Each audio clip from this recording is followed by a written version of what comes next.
aînés, chers assistants, bonsoir et bienvenue au webinaire de ce soir. Nous avons l'honneur aujourd'hui de recevoir le docteur Jean-Pierre Cancou, qui est radiologue, qui est praticien hospitalier à Maubeuge en France. Il va nous parler du syndrome aortique, prise en charge en imagerie. Le premier panéliste, c'est le docteur Alphonse, professeur Le Alphonse professeur. Nzonvoama, qui est chirurgien thoracique et qui pratique au CHU Amiens Picardie en France. Et le deuxième panéliste, c'est docteur Faria Lachabani, qui est cardiologue à l'hôpital régional Chaleur et consultant en cardiologie et médecine interne pour les hôpitaux de Caraquet et Tacardy, Nouveau-Brunswick au Canada. Sans plus tarder, nous allons donner la parole au docteur Cancou pour la présentation. À vous, docteur Oui, Cancou. merci beaucoup. Merci beaucoup, docteur Matabaro, Anna. Je rappelle que docteur Matabaro, on a fait connaissance ici en Belgique pendant qu'elle faisait sa spécialisation en radiologie, hein. Elle avait passé des stages à l'hôpital Sainte-Élisabeth, si je ne me trompe. Et c'est toujours avec plaisir que Non, c'est moi, pas ça. je l'invite ici à participer avec nous. Elle est très active ici sur notre forum Lundi Parlons Radiologie qui va parler effectivement du syndrome aortique aigu ou des syndromes aortiques aigus, leur prise en charge en, en imagerie. Alors, je vais avancer. Alors, hop. Alors, voici le plan de mon exposé. Il y aura une introduction et puis je vais aborder le syndrome aortique aigu ou les syndromes plus largement en donnant la définition, la physiopathologie, les étiologies, l'imagerie bien sûr parce que nous sommes radiologues. Et pour illustrer tout ça, je présenterai quelques cas cliniques et puis on verra quel message retenir après, tout selon Charabia. Alors, le professeur Zovama n'est pas encore là, mais quand je lui avais lancé l'invitation de participer ce soir à lundi parlons radiologie, voici la réponse qu'il m'avait donnée. Bonjour, cher ami, un sujet qui m'intéresse. Cette nuit, de 4 heures à 8 heures, j'ai opéré une dissection de type A. Coïncidence. Je suppose que le patient que le professeur Onzonvoa avait opéré s'était présenté à l'hôpital pour des douleurs thoraciques. Et la douleur thoracique est un motif fréquent des consultations aux urgences. Mais toutes les douleurs thoraciques n'ont pas la même importance. Alors, les principales étiologies des douleurs thoraciques nécessitant une prise en charge urgente sont la péricardite, l'infarctus du myocarde, l'embolie pulmonaire, la dissection de l'aorte ou d'une manière générale les syndromes aortiques aigus. Vous voyez l'acronyme PIE qui s'affiche en rouge. Pied sur thorax, c'est vraiment un moyen facile pour voir retenir les principales étiologies des douleurs thoraciques nécessitant une prise en charge urgente. Alors, le syndrome ou les syndromes aortiques, c'est quoi?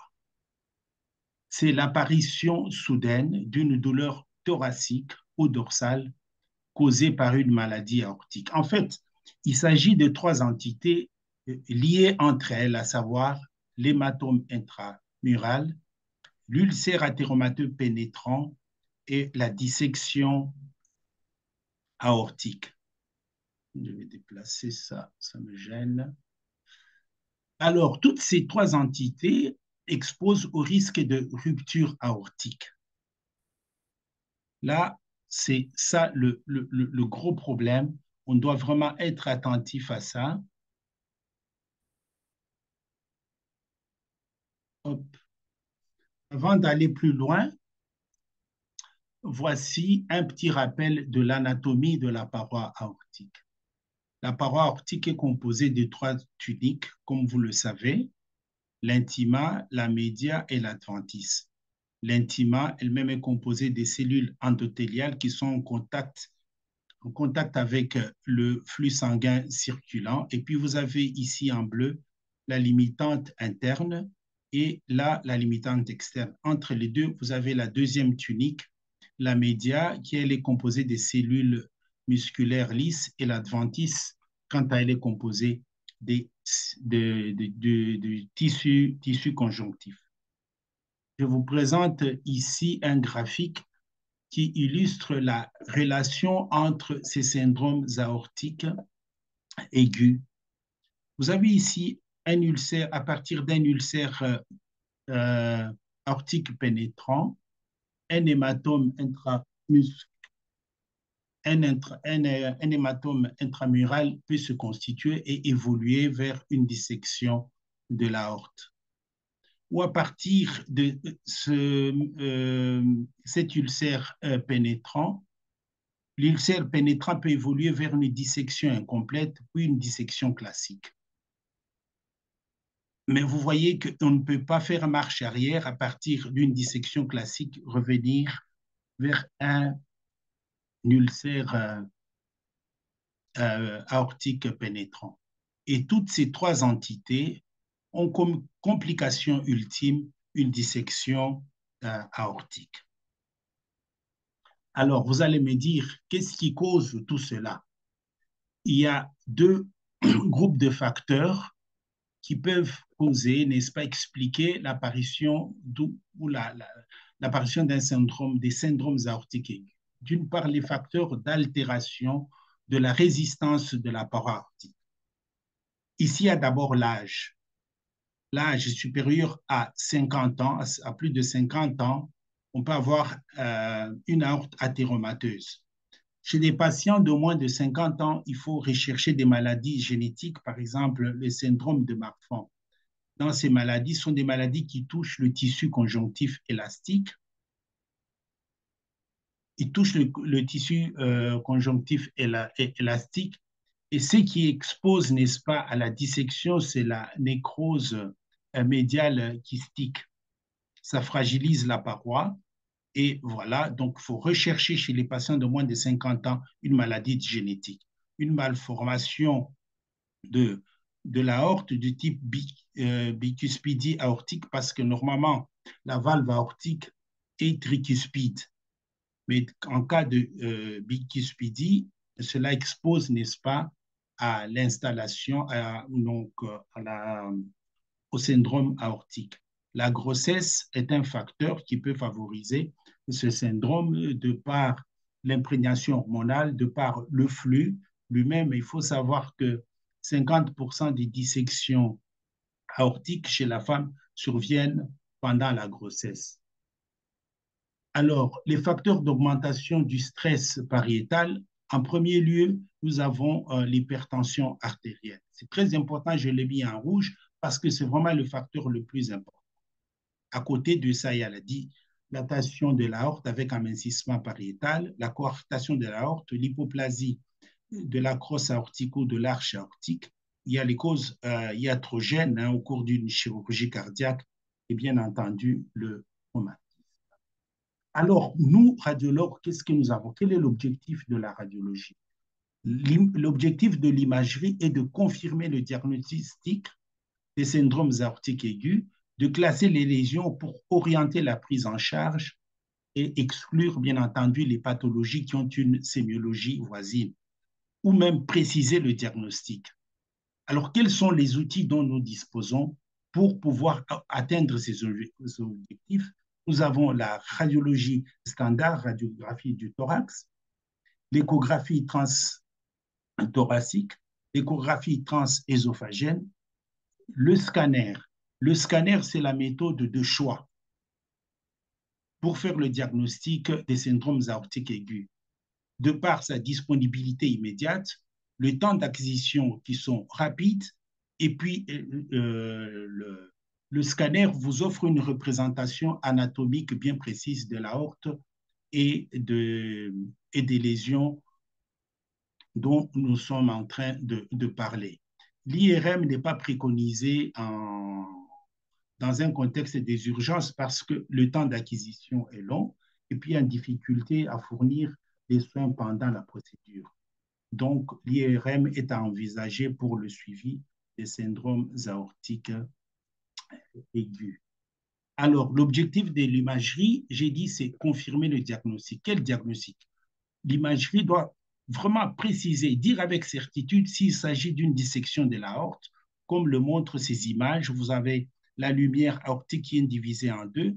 Vous avez un faux chenal, un vrai chenal séparé par un flap médiastinal avec des calcifications. L'imagerie doit nous dire avec précision et confirmer qu'il s'agit d'un hématome intramural. Vous le voyez là, une hyperdensité en croissant, forme de croissant au niveau de la paroi aortique sur ce scanner sans injection.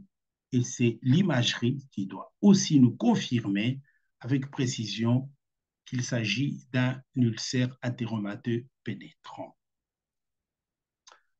Le deuxième objectif de l'imagerie est de classer les lésions parce que la classification permet d'orienter la prise en charge.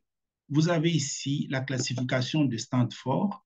Les syndromes aortiques de type A concernent soit toute l'aorte ou bien uniquement l'aorte ascendante. Les syndromes de type B touchent uniquement l'aorte descendante. Alors, comme je l'ai dit tout à l'heure, le scanner est vraiment la méthode de choix pour le diagnostic des syndromes aortiques aigus. Comment est-ce qu'on réalise ce scanner? Il faut faire un passage thoraco-abdominopelvien sans injection, comme on le voit ici. Ça nous permet de détecter des hyperdensités, soit pariétales, médiastinales ou bien un épanchement hyperdense. C'est très, très important. Il faut absolument réaliser un passage sans. Deuxièmement, après ce passage vient on fait un passage, une phase avec injection de produits de contraste synchronisés à l'ECG. La synchronisation à l'ECG est très importante parce qu'elle nous permet de nous affranchir de certains artefacts, comme on le voit ici. Regardez, il y a une sorte de dédoublement de la paroi de l'aorte. Donc, quand on fait une synchronisation à l'ECG, l'acquisition se fait tout au long du cycle cardiaque, mais les reconstructions seront calées sur la diastole, de sorte qu'à la fin, nous aurons des images figées de l'aorte qui seront, n'est-ce pas, affranchies de cet artefact qui peut vous mettre en difficulté, surtout si vous recherchez une dissection, un hématome ou tout autre syndrome aortique aigu. Et après ce premier passage, il faut une autre phase au temps portal pour pouvoir voir si au niveau des viscères, il n'y a pas un syndrome de malperfusion. Mais si vous n'êtes pas à mesure, si vous ne disposez pas de moyens pour pouvoir faire un scanner synchronisé à l'ECG, contentez-vous, n'est-ce pas, d'en faire sans, il n'y a pas de problème. La deuxième technique, c'est l'IRM. Là aussi, on préconise de la faire avec une synchronisation à l'ECG. Des passages en pondération T1 spinéco sans noir, en coupe axiale coronale et sagittale sont très importants. Les séquences en sang noir, n'est-ce pas, ils effacent le signal du sang circulant dans la lumière et mettent en évidence la paroi de l'aorte avec un signal intermédiaire et ça permet vraiment de détecter des problèmes sur cette paroi. Sinon, on peut se contenter des séquences en écho de gradient très 2, même sans injection, mais une angio-IRM avec GADO 3D est très important et peut être faite en nous permettre des reconstructions dans les trois plans. Voici ici le cas d'un patient de 51 ans qui s'était présenté aux urgences pour dyspnée, douleur thoracique. Sa tension artérielle dans le bras droit était à 100 sur 70 ou 70, hein, et dans le bras gauche de 108 sur 75, hein, millimètres de mercure, bien entendu. Et ce patient était adressé en radio pour éliminer une embolie pulmonaire ou une pneumopathie droite.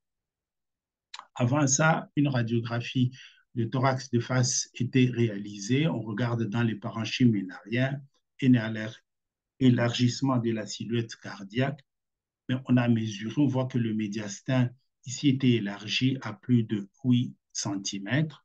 Mais finalement, on ne peut pas vraiment conclure à grand-chose, hein, à partir des radios, mais le scanner a été réalisé.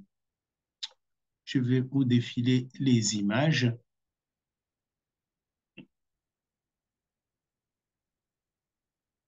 Là, on voit déjà qu'il y a quelque chose dans le tronc brachioencéphalique droit. Et ici, au niveau de la carotide primitive gauche, au niveau de l'aorte, on remarque que la lumière est divisée en deux par un flap ici médiastinal, intimal plutôt. Le faux chénal est derrière, le vrai chénal est là.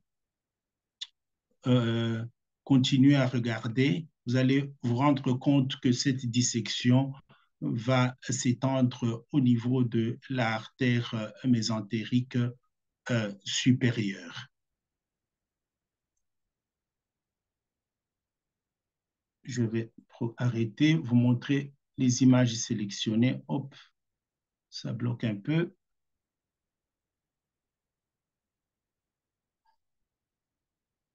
Hop. Alors, c'est une dissection, voilà, c'est une dissection de type A qui touche aussi bien l'aorte ascendante que descendante. Vous avez le faux chenal qui est là, le flap intimal qui sépare la lumière en deux avec des calcifications.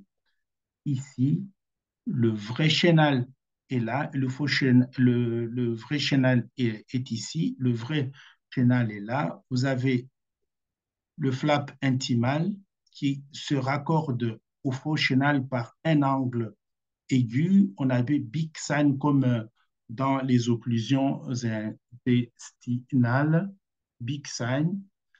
Ici, encore une fois, le faux chenal est ici derrière. Vous remarquez qu'il y a une sorte Y.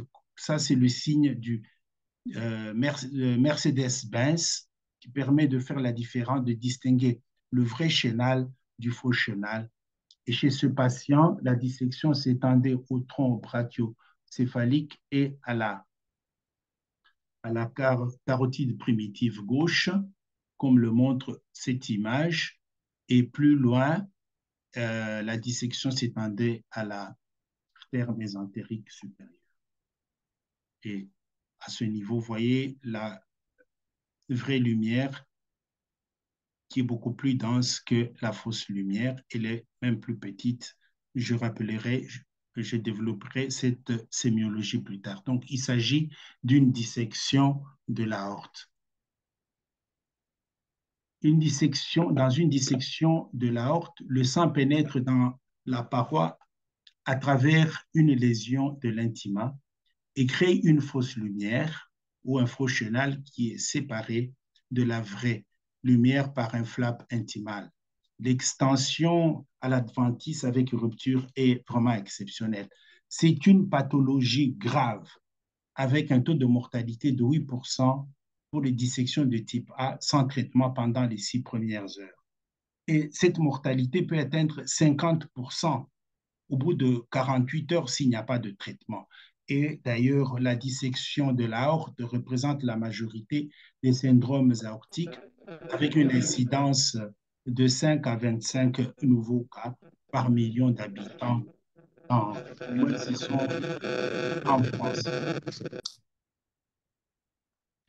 Alors, comme je l'ai dit tout à l'heure, dans la classification, on distingue dissection aortique de type A qui touche l'aorte ascendante et nécessite une correction chirurgicale urgente parce que cette dissection peut entraîner le décès. Pourquoi? Vous savez que le péricarde recouvre une grande partie de l'aorte ascendante. Et lorsqu'il y a une rupture intrapéricardique, cela peut entraîner un tableau de tamponnade et, n'est-ce pas, tuer le patient. Donc, quand la dissection s'étend de façon rétrograde aux commissures valvulaires, elle peut entraîner une insuffisance aortique et la mort, bien entendu, du patient. Le décès aussi peut survenir suite à une hypoperfusion cérébrale ou myocardique lorsque la dissection s'étend au tronc supraortique et au coronaire. La dissection de type A touche la aorte descendante après la naissance de l'artère sous-clavière gauche. Sa prise en charge est médicale, mais il faut savoir qu'à tout moment, une dissection de type B peut évoluer vers un type A. Alors, les radiographies standards, dans le cas des dissections, la radiographie thorax peut être normale, mais une radiographie normale n'exclut pas du tout le diagnostic. Mais on peut noter comme sur ce cliché, un déplacement des calcifications, c'est vraiment rare. Comme dans l'exemple que je vous ai montré au début, un élargissement du médiastin, parce que vous savez que sur une radio normale comme là-bas, par exemple, radiographie normale, on doit voir le bouton aortique et le bord gauche de l'aorte. Donc, on peut noter un élargissement supérieur à 8 mm, à 8 cm plutôt, et un épanchement pleural sur les radiographies standards. Et au scanner, sur un scanner sans injection de produit de contraste, en cas de dissection, on peut voir une dilatation de l'aorte avec des irrégularités de l'appareil ou un thrombus périaortique, des épanchements péricardiques ou pleurales, denses en cas de saignement, un déplacement de calcification, comme on peut le voir ici.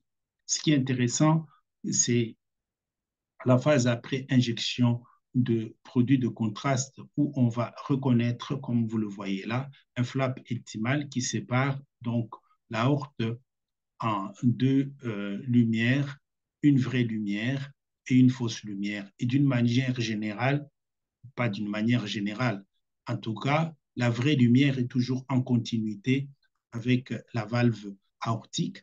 La vraie lumière est plus petite que la fausse lumière ou le faux chenal, qui lui est beaucoup plus large et qui se raccorde en angle aigu avec le flap intimal.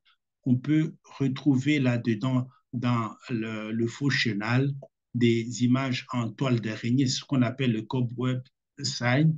Donc, il faut vraiment réunir tous les éléments qui vous permettent de dire que ça, c'est une fausse lumière et l'autre est une vraie lumière. La fausse lumière peut se thromboser. D'ailleurs, quand on compare, son rehaussement est beaucoup plus tardif. Remarquez ici, la vraie lumière est beaucoup plus dense par rapport à la fausse lumière.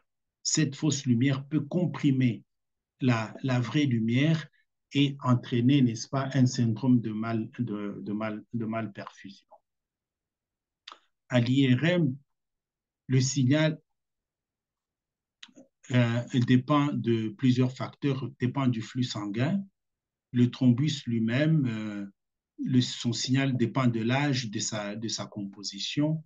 Et en IRM, n'est-ce pas, on peut reconnaître, identifier la porte d'entrée d'une dissection aortique. Le faux chenal en T1, le flap intimal peut peut souligner un vide de signal d'un côté et une augmentation de signal de l'autre. On peut identifier un flux lent comparable à celui d'un thrombus.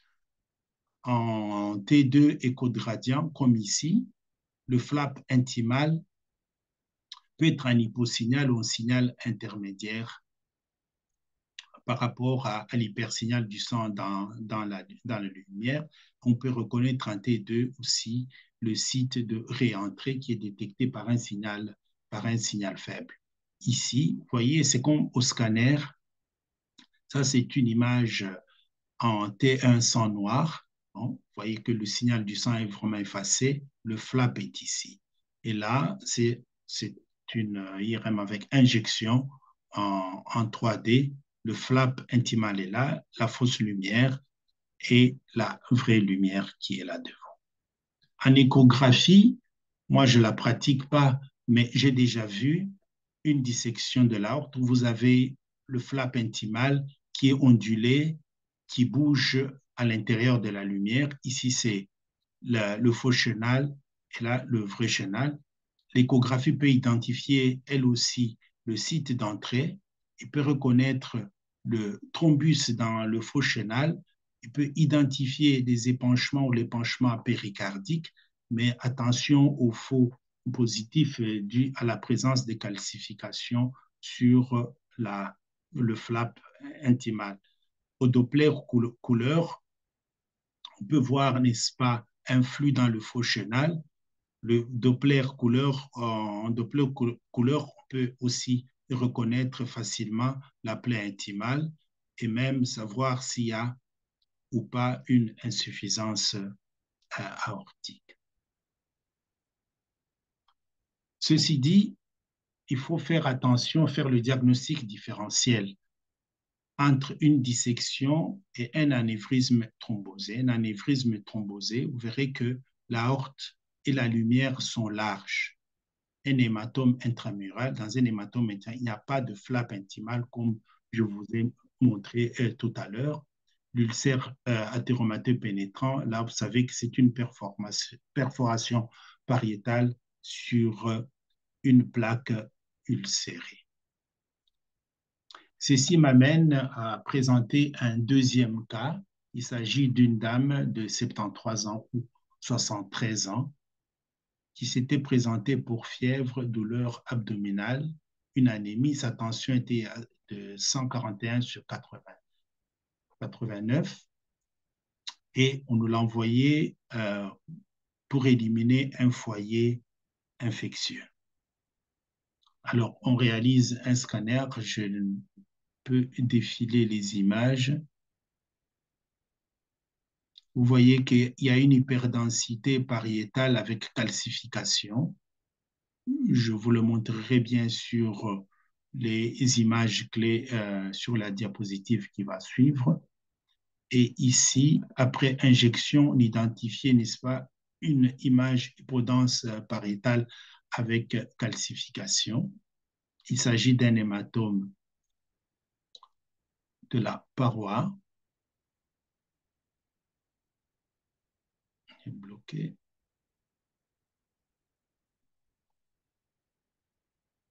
Hop, alors, je peux avancer. Elle est là pour vous montrer les images clés. Je n'obéis pas facilement. Voilà. Ici, vous voyez, si vous remarquez bien, la paroi est là. Il y a une hyperdensité pariétale avec calcification. Sans ce passage ici, cette phase non injectée, on n'aurait pas posé facilement le diagnostic d'un hématome de paroi. Parce qu'ici, cette image après injection, elle vous met en difficulté. Est-ce que c'est un faux chenal qui est thrombosé? Est-ce que c'est une plaque molle? On ne sait pas. Donc, ceci nous amène à parler de l'hématome aortique intramural, qui n'est pas une entité à part, mais c'est une lésion qui précède une dissection aortique. Elle est d'ailleurs retrouvée dans 10 à 30% des dissections aortiques. La clinique et le traitement sont proches ou identiques à ceux d'une dissection de l'aorte. Par définition, l'hématome aortique, c'est une dissection localisée sans orifice d'entrée provenant de la rupture des vasa vasorum. Ce sont les vaisseaux qui traversent les cellules musculaires lisses de la média avec déformation d'un hématome pariétal bombant progressivement dans la lumière. Au scanner, l'hématome aortique apparaît comme un croissant dense au sein de la paroi, sans communication avec la lumière et sans flux circulant. Et cet hématome aortique intramural peut évoluer vers la rupture aortique, vers une dissection ou une stabilisation tout simplement. Au scanner sans injection, au premier jour, l'hématome apparaît comme ici, comme une hyperdensité pariétale en croissant. Vous voyez, elle n'est pas circonférentielle, mais en croissant, hyperdense au premier jour. Sur notre phase injectée, nous avons également un croissant hypodense faisant saillie dans la lumière, avec parfois des calcifications superficielles, mais il faut savoir faire le diagnostic différentiel avec un faux chenal thrombosé ou une plaque d'athérome. En IRM, au tout début, un hématome récent est en isosignal, peut être difficile à identifier. Mais à partir du deuxième ou troisième jour, il apparaît en hypersignal parce que c'est la méthémoglobine extracellulaire, n'est-ce pas, qui est là, qui apparaît donc comme ici sur cette séquence en T1 sang noir, l'hématome apparaît en hypersignal. Ici, en T2 échogradient, c'est le même patient. Cet hématome est presque en isosignal. C'est un T2. Vous voyez que l'épanchement pleural ici est en hypersignal, même le liquide céphalo-rachidien. Mais il faut savoir faire le diagnostic différentiel avec une aortite lorsque cet épaississement persiste pendant plusieurs mois, ou faire le diagnostic différentiel avec une athérosclérose avec plaque irrégulière. Alors, le dernier ou l'avant-dernier syndrome aortique aigu, c'est l'ulcère athéromateux pénétrant. C'est une lésion athéroscléreuse focale qui s'ulcère, perturbant la lame élastique interne. Donc, à partir d'une plaque, donc la lame élastique interne est perturbée de la paroi pour évoluer vers la constitution d'un hématome et d'un anévrisme saxiforme à collet étroit. L'ulcère athéromateux pénétrant représente de 2 à 10% des syndromes aortiques aigus. Elle concerne surtout et touche les patients âgés de plus de 70 ans, plus des hommes que les femmes. C'est l'aorte thoracique descendante qui est la plus concernée, la première concernée, puis l'aorte ascendante et abdominale. La symptomatologie est la même avec des douleurs abdominales, mais parfois l'ulcère athéromateux pénétrant est asymptomatique. En cause, il y a l'hypertension artérielle et l'hyperlipidémie. Alors, la radiographie, dans le cas d'ulcère athéromateux pénétrant, est normale, radio du thorax. D'ailleurs, elle est peu sensible pour détecter un ulcère athéromateux pénétrant, mais elle peut aider toutefois à déterminer d'autres causes des douleurs thoraciques. Mais parfois on peut, comme sur ce cliché, avoir une masse médiastinale, mais ce qui est vraiment rare. Le scanner sans injection, sur un scanner sans injection, on peut noter une surélévation. Ici, c'est avec injection, une surélévation plutôt pariétale avec des calcifications qui sont déplacées ou des lobulations. Et après injection, comme vous pouvez le voir ici, l'ulcère apparaît comme un diverticule étendu au-delà de la paroi avec une infiltration focale des parties. À l'IRM, l'ulcère pénétrant apparaît comme un anévrisme saculaire accolé étroit. Et quand il y a n'est-ce pas, un hématome, celui-ci apparaît en hypersignal T1. Mais il faut savoir faire le diagnostic différentiel avec la maladie de Takayasu, même l'artérite à cellules géantes. Dans la maladie de Takayasu, vous avez un épaississement pariétal en croissant, mais non hyperdense comme dans un hématome. Et la maladie de Takayasu touche les gros vaisseaux et leurs branches. Et à l'IRM, cet épaississement se rehausse après injection de gadolinium. Le deuxième diagnostic à faire, c'est avec le pseudoanévrisme mycotique. Là, il faut vraiment replacer les choses dans un contexte. Ce pseudoanévrisme survient dans un contexte infectieux. Le diagnostic différentiel est aussi à faire avec un anévrisme post-traumatique qui se développe habituellement au niveau de l'isthme aortique. Voici ici l'exemple d'une maladie de Takayasu. Comme on le dit, la maladie de Takayasu, c'est une vascularite granulomateuse qui touche les femmes de 15 à 45 ans avec un épaississement des gros vaisseaux et leurs branches, mais parfois, dans 12%, on va avoir un anévrisme. Je crois qu'on peut deviner peut-être ici avec des épanchements pleuraux. Voici ici l'exemple, c'est un patient reçu dans l'hôpital où je travaille à Maubeuge, qui nous était adressé pour recherche d'un foyer infectieux profond. Et là, on réalise ce scanner, on tombe sur un pseudoanévrisme développé ici aux dépens de l'aorte ascendante, avec une infiltration, une sorte de collection périaortique, comme on le voit ici, et surtout, il y a plusieurs ganglions, adénopathie médiastinale ici, dans la fenêtre aortopulmonaire, et même au niveau du île droit. Alors, le diagnostic que nous avons posé, c'est celui d'un pseudoanévrisme mycotique. Les pseudoanévrismes mycotiques peuvent survenir en cas d'endocardite avec sepsis ou par contiguïté avec un foyer infectieux, qu'il soit pulmonaire ou vertébral.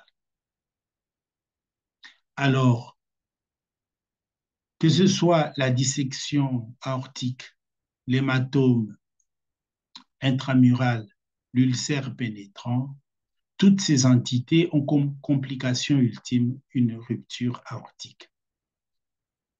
Ici, c'est un patient de Valenciennes, c'est un collègue, je ne sais pas ce qui est en train de me suivre en ce moment-ci, qui m'a prêté ces images d'une rupture donc de l'aorte. On voit une image d'addition développée au dépend de l'aorte ascendante, je l'ai indiqué en rouge. Il y a des épanchements pleuraux, bilatéraux, on peut le voir ici, et surtout un épanchement péricardique qui peut conduire à un tableau de tamponnade. Pour le plaisir des yeux et pour terminer, voici un autre cas d'une rupture de l'aorte. Sur une phase non injectée, la paroi aortique est dense, donc il y a un hématome là-dedans.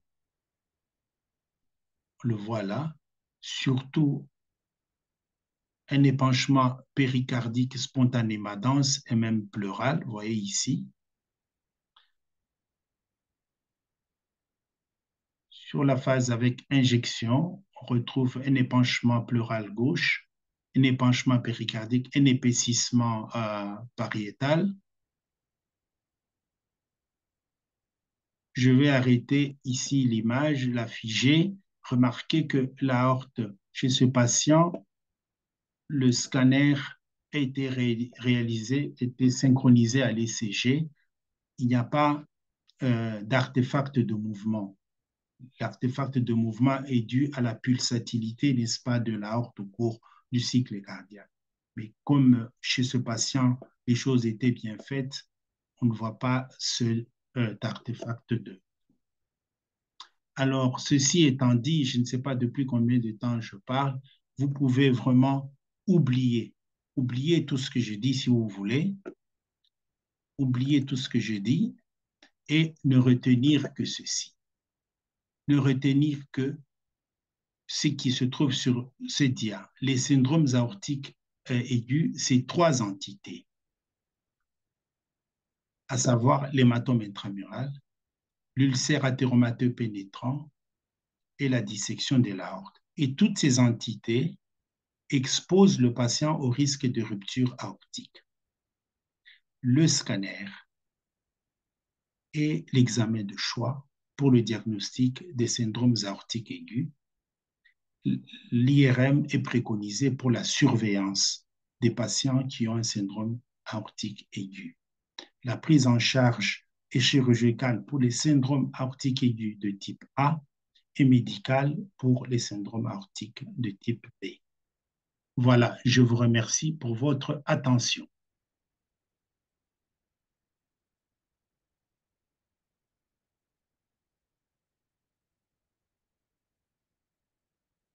Voilà, j'ai fini. Je ne sais pas si Dr Matabaro a entendu, me suivait.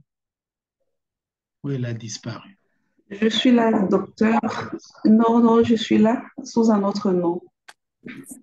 Ah oui, mais bon, voilà, moi J'ai j'ai migré pour le terminé. plan B. Merci. Oui. Alors, merci beaucoup, docteur Kankou. Vous avez parlé pendant 42 minutes, hein, donc ce n'est pas énorme.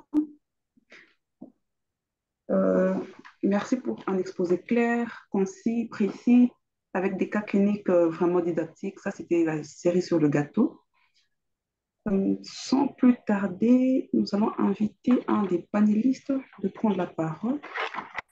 Je ne sais pas si le professeur nous envoie les connecter. Oui, il est connecté.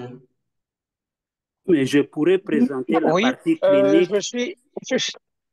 je suis disponible.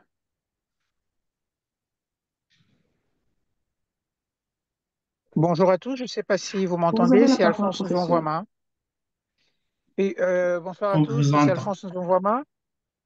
Oui, on vous entend. Désolé, oui, désolé, j'ai pris le relais. Je suis entré Nous vous entendons. dans le Zoom avec un retard d'une dizaine ou quinzaine de minutes parce que je suis à Kinshasa et au moment où je vous parle, je suis encore coincé dans les embouteillages et je suis à 500 mètres de chez moi. Donc, j'ai tout suivi dans la voiture et je continue de suivre.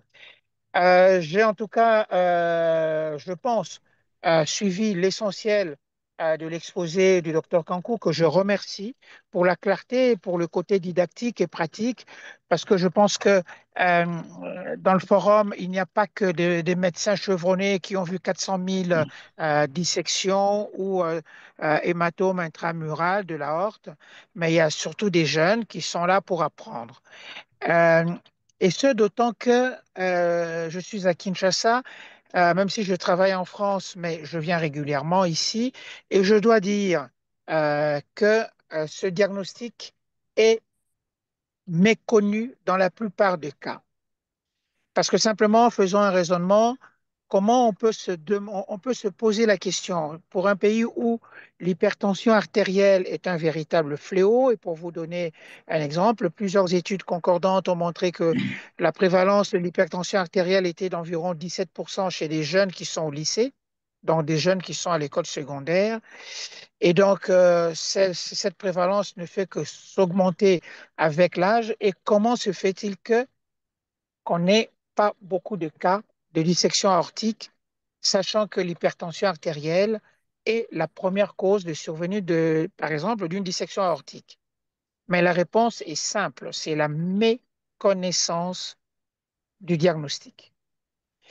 Je vais encore grossir les traits. Tout à l'heure, j'étais avec une jeune femme médecin qui est en formation en chirurgie aux cliniques universitaires. Et donc, incidemment, comme ça, elle me dit, est-ce que vous avez été appelé il y a quelques semaines pour le dossier de mon frère qui est hospitalisé à tel endroit? Je dis, ben non, absolument pas. Pour quel problème? Elle me dit, mais c'est pour une dissection. Ah. Et la reconstitution du dossier a montré que c'était une dissection qui était passée à la chronicité, les malades ayant eu de grosses douleurs thoraciques, et cela remontait déjà à quelques mois, puis redouleurs. Il se présente dans cet hôpital de campagne. Mais accrochez-vous à vos sièges. Il a eu de façon itérative des ponctions parce qu'il y avait un épanchement à pleural. Ils lui ont fait des ponctions et vu que ça ramenait du sang, Le diagnostic le plus facile ici, c'est quoi? C'est la tuberculose. Il a même été mis sous traitement antituberculeux. C'est caricatural. On pourrait en rire si ce n'était pas dramatique. Dramatique parce que ce patient a été transféré à Kinshasa et il est décédé. Bien Donc, entendu. ce que je pourrais dire aux plus jeunes, c'est avoir l'attention attirée vers le syndrome aortique aigu, tel qu'effectivement le docteur Kankou l'a expliqué. La douleur thoracique ne se soigne pas à coups d'anti-inflammatoires et d'antalgiques, mais ça demande des explorations. Les radios de thorax sont disponibles partout, mais ne donnent pas toujours le diagnostic. Parfois, c'est simplement un petit émoussement parce qu'on a un petit épanchement, mais alors que le patient a déjà une dissection. Et quand on le peut, il ne faut pas hésiter à aller demander le scanner thoracique injecté. Je sais que l'IRM, notamment dans mon pays, n'est absolument pas disponible sur l'étendue de 2 345 000 km² du temps que nous avons encore. Euh, Tout est concentré à Kinshasa et encore, mais en tout cas avec un scanner injecté qu'on peut avoir assez facilement, on peut poser le diagnostic. Cette maladie est grave, comme l'a dit le docteur Kankou. Il faut surtout retenir que son histoire naturelle pour les plus jeunes, l'histoire naturelle d'une maladie, c'est son étude en considérant que aucun traitement n'est administré au patient. Et donc, son histoire naturelle est connue depuis 1972, 1972. Et c'est un certain Agnastopoulos, c'est un nom assez barbare, Agnastopoulos, qu'il a publié en 1972 dans American Journal of Surgery. Et c'est lui qui a effectivement établi que les patients souffrant de dissection aortique, leur mortalité était de 1%, était de 1% toutes les heures pendant les premières 48 heures. Ce qui revient concrètement et cyniquement à dire, si on prend 100 dissections, on les enferme dans une salle et on va le revoir 48 heures après, la moitié sera décédée. Oui, oui, Et c'est donc ce qu'on a après, dit, le risque de 50% de mortalité décès. persiste. Voilà. Oui. Donc, j'avais suivi cette partie-là. Effectivement, c'est pour insister, montrer aux plus jeunes que c'est une maladie qui est extrêmement grave. Et si vous êtes un passionné d'histoire comme moi, vous découvrirez que un président américain en est mort. C'est un président qui a été extrêmement favorable pour les esclaves noirs qu'il avait renvoyés en Afrique. Et c'est un président noir qui devait vraisemblablement avoir la maladie de Marfan, le président Monroe. Un roi, un grand roi anglais en est mort. Je pense de mémoire, c'est George V. Et son médecin, je pense qu'il devait s'appeler Nicholson, a même donné une description comme un résumé de l'acheminement de ce roi vers son décès. Donc, on pense qu'un certain nombre d'hommes politiques très, très célèbres, même africains, en sont morts. Vous trouverez ça si vous allez fouiller l'histoire de cette maladie. Alors, le traitement chirurgical, s'agissant particulièrement, et je vais vite m'arrêter, s'agissant de la dissection aortique, le, euh, la classification que nous utilisons aujourd'hui et que vous a présenté le docteur Kankou, c'est la classification de Stanford. C'est beaucoup plus simple. Quand j'étais jeune et j'avais commencé la chirurgie cardiaque, nous devrions apprendre la classification des deux baquets. Ça, c'était encore facile. Mais Guillemets, un de nos maîtres en chirurgie cardiaque en France, avait encore fait sa classification. Ça ne rendait pas les choses simples. Enfin, tous, on a trouvé notre salut dans le Stanford. Le Stanford veut simplement dire on opère ou on n'opère pas. C'est-à-dire que le type A, toute atteinte de la dissection au niveau de l'aorte ascendante est chirurgicale. Vous opérez. Et quand ça atteint l'aorte descendante après le départ de la sous-clavière, c'est un traitement médical. Et même là, on commence à se raviser. Avec le développement d'autres alternatives que la chirurgie directe, on propose à ce malade-là, et on le fait de plus en plus, de pose d'endoprothèse. Que dire de plus? L'hématome mural de l'aorte. Nous considérons, nous chirurgiens cardiaques, nous réservons le même traitement autant que l'ulcère de l'aorte, nous réservons le même traitement qu'à la dissection. Pourquoi? Parce qu'on sait que le risque est de conduire à une rupture de l'aorte ou alors à un anévrisme qui va se développer. Mais nous ne pouvons pas, aujourd'hui, nous n'avons pas d'éléments pour dire celui-là est en risque de rupture, celui-ci est en risque d'évolution anévrismale. On ne peut pas laisser courir le malade, au malade un tel risque. Donc, on les opère. Je finirai par dire qu'est-ce qu'il faut faire si vous êtes jeune médecin et que vous avez la chance d'avoir le docteur Kankou dans votre hôpital et qu'il vous dit, voilà, c'est une dissection. Déjà, vous-même, vous allez, en examinant le malade, vous allez vous rendre compte que c'est une pathologie très douloureuse. Parfois même, le malade vous décrit une douleur migrante. C'est extrêmement douloureux. La première chose, il faut calmer la douleur. Il faut donner des antalgiques. N'hésitez pas à donner de la morphine en titration. Il faut calmer la douleur pour soulager le malade et aussi parce que la douleur entretient des poussées hypertensives qui peuvent conduire à la rupture.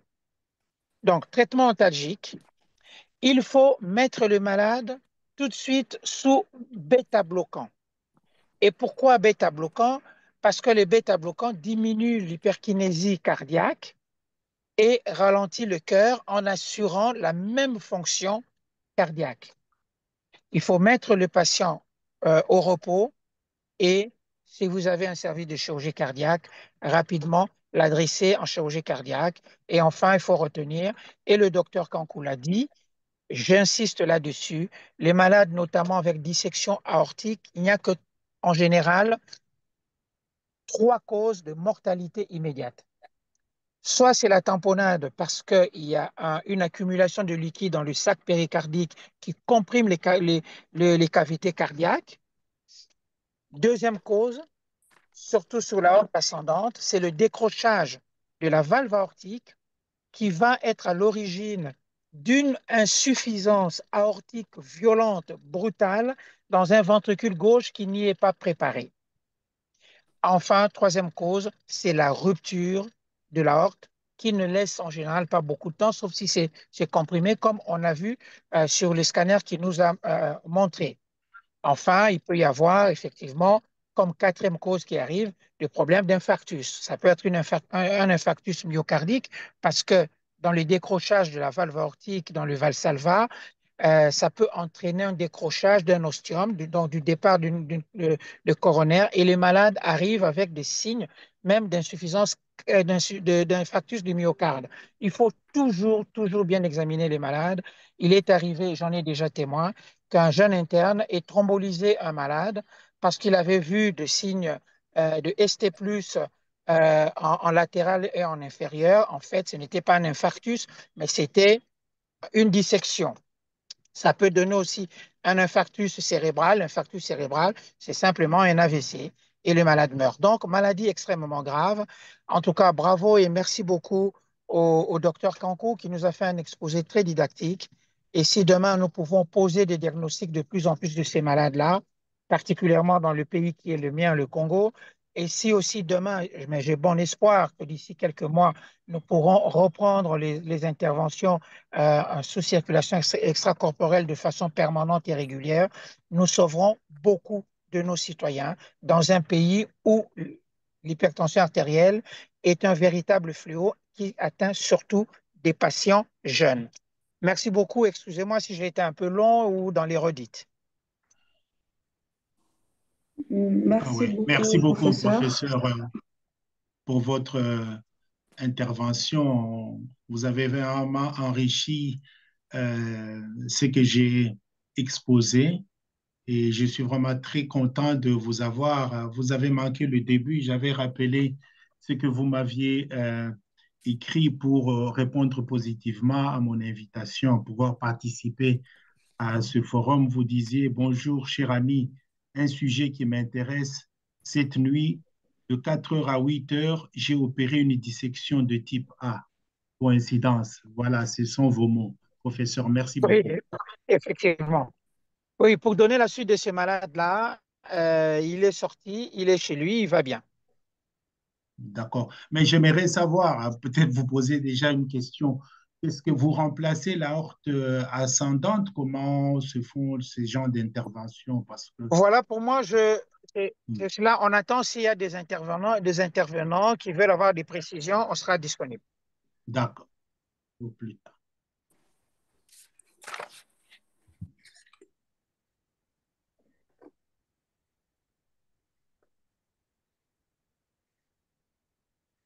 Je peux intervenir là?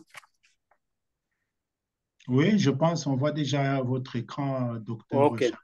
Donc, je vais, parce qu'il y a beaucoup d'éléments qui ont été repris là-dedans, donc je vais sauter, juste pour montrer, parce que je m'adresse plus aux cliniciens et surtout aux médecins généralistes, parce que c'est la porte d'entrée dans un hôpital, ceux qui font les urgences pour poser les diagnostics. Donc, quand on voit l'incidence, par exemple, de syndrome coronarien aigu, c'est à peu près 4 400 cas pour 1 million d'habitants. Si on va à l'embolie pulmonaire, c'est à peu près 690 cas par 1 million d'habitants et dissection aortique, 34 pour 1 million d'habitants. Ça, c'est les statistiques classiques. Donc, vous voyez déjà, il y a beaucoup plus de cas de syndrome coronarien d'embolie pulmonaire que de dissection aortique. Donc, on n'y pense pas. Ça, c'est la première chose. Deuxième chose, quand on va aux urgences, quelqu'un qui a un syndrome coronarien aigu, le médecin se trompe des urgences à 2 à 5% des cas, il passe à côté. OK? Mais quand on voit dans les dissections aortiques, il y a des études très intéressantes qui ont été faites. Une première aux États-Unis, truc à San Diego par Sullivan. Et là, c'était 33% des cas, on passe à côté du diagnostic. Dans un pays riche où les gens sont bien éduqués ou quoi. Donc, c'est dire que ce n'est pas un diagnostic facile.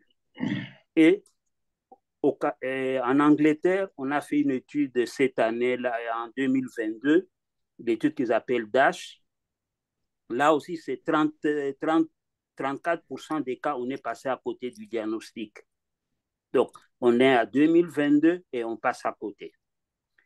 Il y a une étude qui a été faite au Canada, en Ontario, là, bon, c'est un peu sélectionné ou quoi. Là, le taux d'erreur était de 12,5%. Donc, c'est un diagnostic qui n'est pas facile.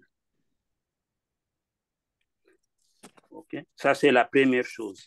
Deuxième chose, quel est le danger de ça? C'est que le docteur Nzonvoa m'a dit, donc quand le patient a une dissection aortique, le taux de mortalité, il est de 1 à 2% toutes les heures pendant les premières 48 heures. Et à côté de ça, on sait que 20% des patients décèdent avant d'arriver à l'hôpital. Donc, tout ça pour dire que c'est un diagnostic sérieux, on doit y penser.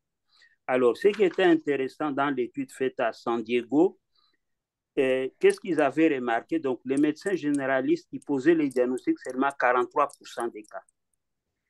Donc, ça signifie qu'il fallait qu'un autre intervienne ou quoi. Ça, c'était des cas documentés des dissections et on a fait une étude rétrospective. Les diagnostics étaient corrects quand le patient avait des douleurs. Les médecins cliniciens, ils pensaient quand il y avait des douleurs rétrocernales avec irradiation vers le dos, 86% des cas, le médecin des urgences pensait à ça.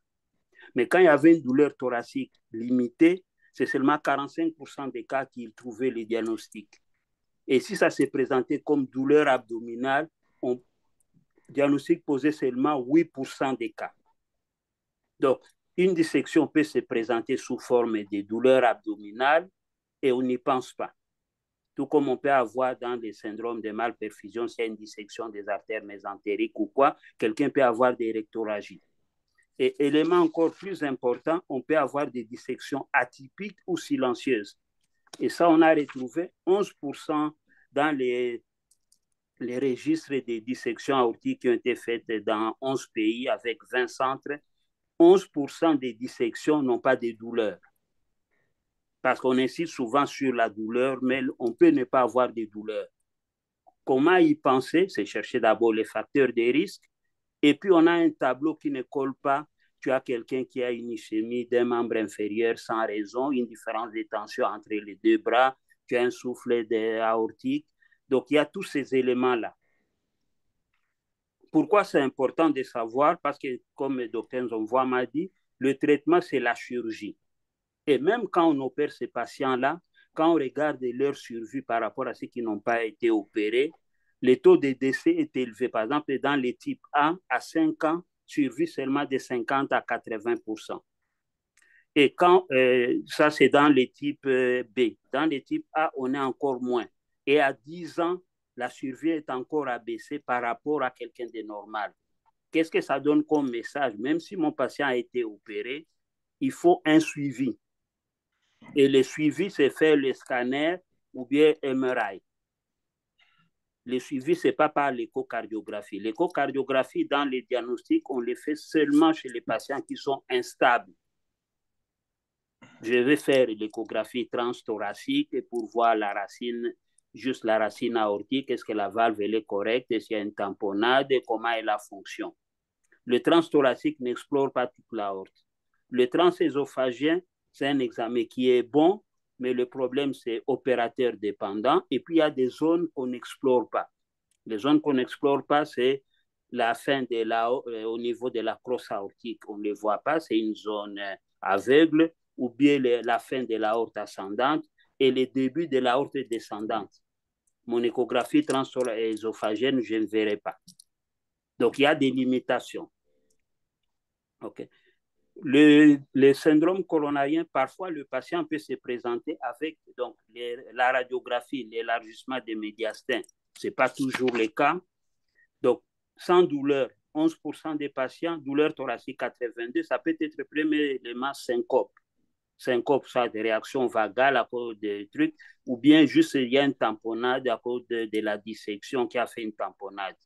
Ou bien 14% des cas, on a eu des cas de juste déficit neurologique et qu'on a pris pour un accident ischémique transitoire. On fait un scan, on ne va pas plus loin, mais ce patient-là va faire ces tableaux-là et puis par après, on verra une ischémie d'un membre. Donc, des tableaux qui ne collent pas avec juste un accident ischémique transitoire. Pourquoi c'est important?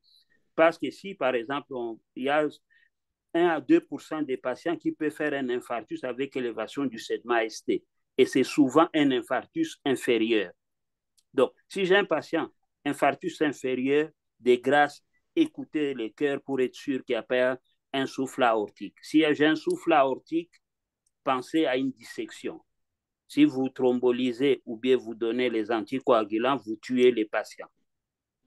Donc, patient qui a des douleurs thoraciques ou bien malaise inexpliqué, c'est chercher les facteurs de risque. Les facteurs de risque, c'est l'hypertension, est-ce qu'il y a maladie de Marfan, est-ce qu'il y a une histoire familiale de dissection aortique, est-ce qu'il y a une bicuspidie aortique, est-ce qu'on a une intervention, quelqu'un qui a eu des stents ou bien une chirurgie cardiaque, il y a la consommation de cocaïne. Alors, élément qui est intéressant, il y a le registre des dissections qui a été fait. Les facteurs de risque chez les Noirs, c'est surtout l'hypertension artérielle. Et là, on a le diabète et la cocaïne. Donc, ça, c'est les éléments les plus importants. Donc, ça signifie que tout ce qu'on doit faire, c'est contrôler au plus la tension artérielle chez les Noirs. Et les Noirs, ils font plus de dissections de type B que de type A par rapport aux Blancs. Par rapport aux Blancs, les Noirs, dans les dissections, ils font 2 fois plus d'insuffisance rénale aiguë par rapport aux Blancs. Donc, j'ai quelqu'un une insuffisance rénale aiguë sans raison, pensez, est-ce qu'il y a une dissection ou pas? Et par rapport aux Blancs, parce qu'on fait des types B, souvent, on a moins d'hypotension de choc par rapport à la dissection du Blanc. Le Blanc, on a beaucoup plus de type A. Donc, il y a des différences entre les Noirs et les Blancs. Bon, les taux, par exemple, des cas d'ulcères pénétrants, je n'ai pas vu de publications pour dire quel est le taux chez les Noirs.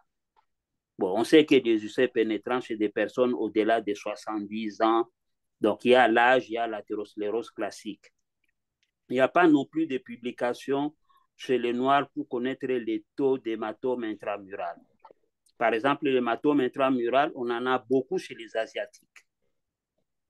Donc, dans le type A, le traitement est essentiellement chirurgical. Dans le type B, on va au traitement médical, mais s'il y a l'interventionnel, on peut intervenir, on peut mettre des stents ou quoi, en sachant que surtout, on va en chirurgie s'il y a des signes de mauvaise perfusion. Donc, il y a des patients, douleurs abdominales. Dans la prise de sang, des médecins qui est aux urgences, il doit faire la prise de sang. Donc, la formule sanguine, connaître les groupes sanguins, les enzymes hépatiques, la fonction rénale, les lactates pour voir s'il y a un choc ou pas. Et ces éléments, bon, il y a des gens qui font aussi les D-dimères. Dans les D-dimères, les gens pensent qu'on peut utiliser là comme screening si on a peu d'éléments. La valeur, c'est 500 nanogrammes par millilitre ou quoi, mais le problème, c'est la même valeur que pour l'embolie pulmonaire. Donc, on peut passer à côté. Alors, vu la difficulté des cas pour le diagnostic, donc il faut suspecter fortement. Et puis, il y a des scores qui ont été faits. Il y a les scores des classifications, des scores aorta, donc des tableaux pour évaluer les risques de dissection. Il y a aussi les tableaux aorte acute dissection, risque score. Donc, il y a des scores que quelqu'un peut recourir à ça. Mais savoir qu'une dissection, 11%, ça peut être ne pas avoir de douleur. Donc, ce n'est pas toujours la douleur classique.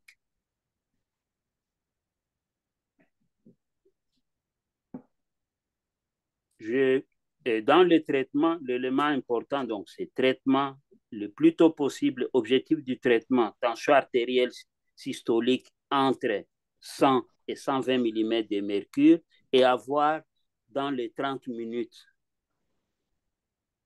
Et fréquence cardiaque, on cherche entre 60 et 75, maximum 80.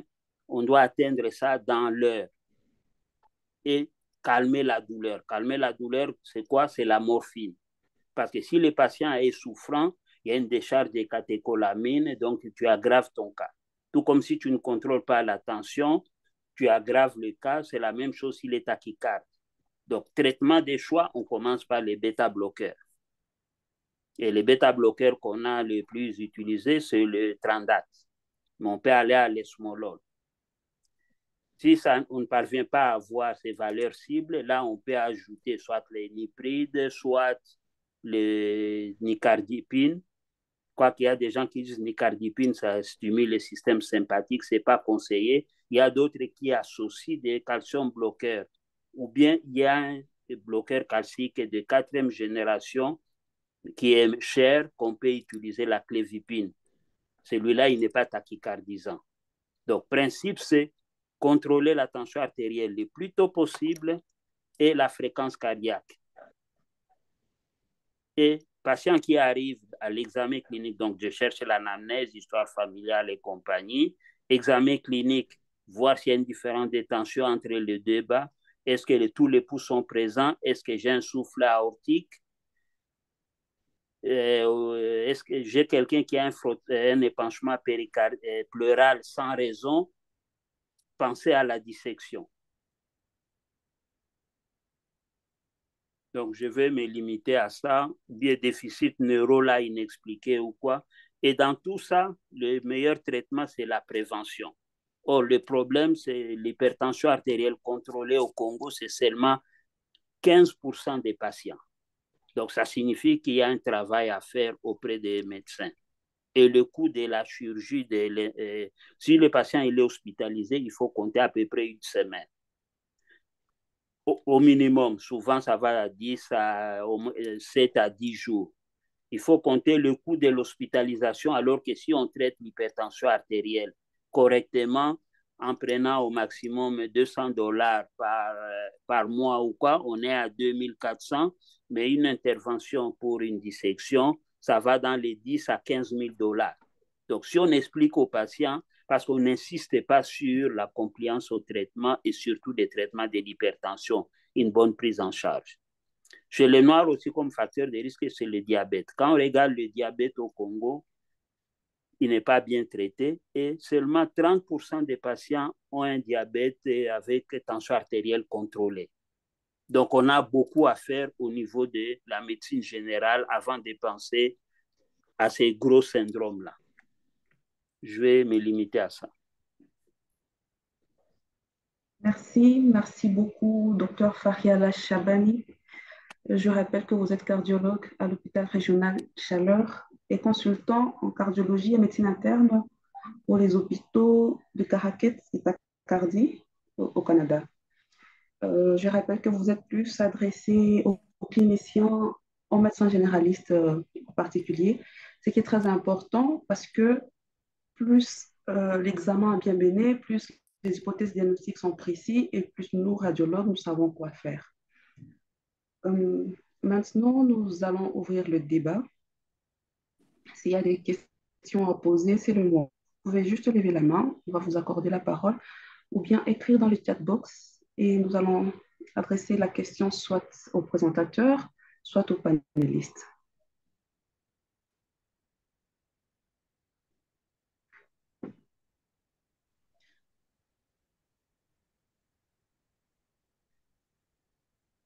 J'espère que vous m'entendez. Oui, j'entends. Moi, j'avais posé la question au professeur Nzonvoama quant à la prise en charge justement chirurgicale des dissections de type A ou des syndromes aortiques de type A. Qu'est-ce qu'il fait concrètement? Quelle est la technique qu'il applique?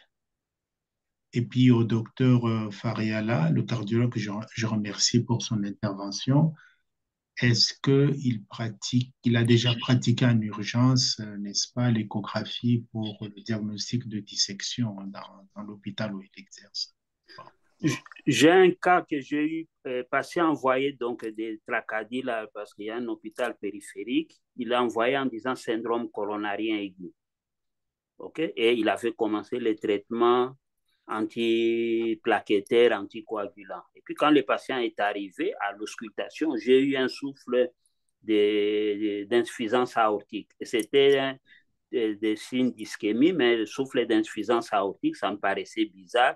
J'ai fait l'échographie transthoracique et on voyait des signes de dissection qu'on a complétés par MRI et non par CT scan. C'est rare que les seuls patients où on se contente de faire l'échographie transthoracique, même quand on a un transthoracique qui est correct, souvent on complète par le scanner. Sauf si je vais en transcéso, et transcéso, comme j'ai dit, c'est opérateur dépendant, et puis il y a des zones d'ombre. On le fait seulement si le patient est instable. On dit, OK, ou bien il a besoin d'amine, on ne peut pas l'amener en salle de radiologie. Mais s'il est en radiologie, il y a le radiologue est disponible, je fais un quick transthoracique juste pour voir quelle est la fonction et compagnie, est-ce qu'il y a un début de signe de code de tamponnade ou quoi. S'il n'y en a pas, je l'envoie en radiologie. Donc, c'est comme ça qu'on agit. L'autre chose aussi, c'est que nous, dans notre hôpital, c'est d'office, on fait les scans guettés. Pourquoi? Parce que parfois, on peut avoir des fausses dissections si ce n'est pas ECG guetté. Donc, si le patient est, par exemple, dans l'hôpital périphérique où ils n'ont pas le matériel pour le scan guetté, on va l'envoyer dans notre hôpital central. Et quand nous, on a le cas, on n'a pas de chirurgien vasculaire, dès qu'on a le diagnostic, le plus tôt qu'on fait, si on fait air ambulance, on l'envoie à 3 heures de route, donc c'est 30 minutes en avion pour qu'il soit pris en charge. Parce que l'élément important aussi, c'est l'expérience, le volume. Plus on en fait, plus on est bon. Et pour te montrer que la pathologie est rare, on parle des centres à gros volume, ceux qui font 22 chirurgies par année. Et les chirurgiens qui font un gros volume, c'est au-delà de 9 ou plus. Donc, c'est des cas rares. Dans des pays développés ou quoi, on développe des centres d'expertise pour la chirurgie de l'aorte. Et c'est pluridisciplinaire. On a les cardiologues, on a le chirurgien, les radiologues interventionnels, et ils discutent en équipe pour trouver la meilleure stratégie pour les patients.